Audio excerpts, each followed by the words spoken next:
परिवहन मंत्री प्रताप सरनाईक यांनी एसटीच्या भाडेवाढी संदर्भात आज महत्त्वाची बैठक बोलावली आणि त्या बैठकीला सुरुवात झाली आहे। पेट्रोलियम कंपन्यांचे वरिष्ठ अधिकारी आणि एसटीचे वरिष्ठ अधिकारी या बैठकीला उपस्थित आहेत। या बैठकीमध्ये डिझेल खरेदीच्या दरावर एसटीची भाडेवाढ ठरवण्यात येणार आहे। डिझेल खरेदी कमी दरात झाली तर गुजरात की महाराष्ट्र राज्यातून खरेदी करायची यावरही निर्णय होणार असल्याची माहिती मिळते आहे। परिवहन मंत्री प्रताप सरनाईक यांनी वाढत्या इंधन दरवाढीमुळे एसटी महामंडळाला होणारा तोटा टाळण्यासाठी राज्य सरकारकडे विशेष आर्थिक मदतीची मागणी केली आहे। राजू सोनावणे आपले प्रतिनिधी आपल्याला अधिक अपडेट देतील। राजू, सर्वसामान्यांच्या दृष्टीने ही अत्यंत महत्त्वाची बैठक आहे। कोणकोणत्या मुद्द्यांवरती या बैठकीमध्ये चर्चा होईल आणि साधारणतः काय अंदाज भाडेवाढी संदर्भातला?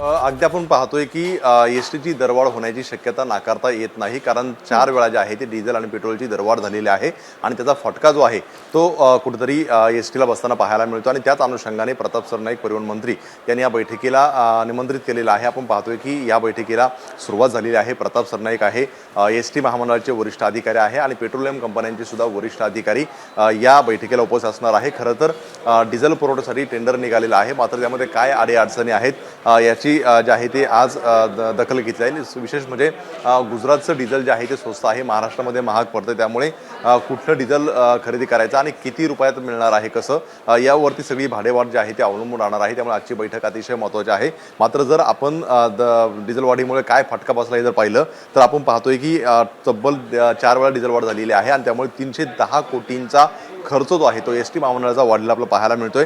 याच्या आधी डिझेलवरती एसटी महामंडळाचे 3300 कोटी रुपयांचा खर्च होता आणि आता 310 कोटी रुपयांचा खर्च वाढल्याने जवळपास 3610 कोटी रुपयावरती हा खर्च गेलेला आपल्याला पाहायला मिळतोय। 15 मेला ज्यावेळेस पहिली डिझेलची वाढ झाली त्यावेळेस 3 रुपये 10 पैशांनी वाढ झाली आणि 124 कोटी रुपयांचा खर्च एसटी महामंडळाचा वाढला। दुसरी वाढ ही 93 पैशांनी झाल्यानंतर 37.20 कोटी रुपयांचा खर्च वाढलेला पाहायला मिळतोय। तिसरी वाढ 91 पैशांनी झाल्यानंतर 36.40 कोटी रुपयांचा खर्च जो आहे तो वाढलेला आहे आणि चौथी म्हणजे काल रात्री जी आहे ती दरवाढ झाली ती 2 रुपये 81 पैशांनी, त्यामुळे 112.40 कोटी रुपयांचा खर्च वाढलेला आहे। असं आतापर्यंत 310 कोटी रुपयांचा अतिरिक्त खर्च वाढल्यामुळे आता नेमकी दरवाढ करायची का काय करायची या निमित्ताने ही बैठक बरोबर आहे। याच सगळ्याच्या अनुषंगाने सध्या बैठकीमध्ये चर्चा सुरू आहे। अपडेट जाणून घेत राहू। राजू, तुर्तास धन्यवाद दिलेल्या माहितीसाठी। एबीपी माझा, उघडा डोळे बघा नीट।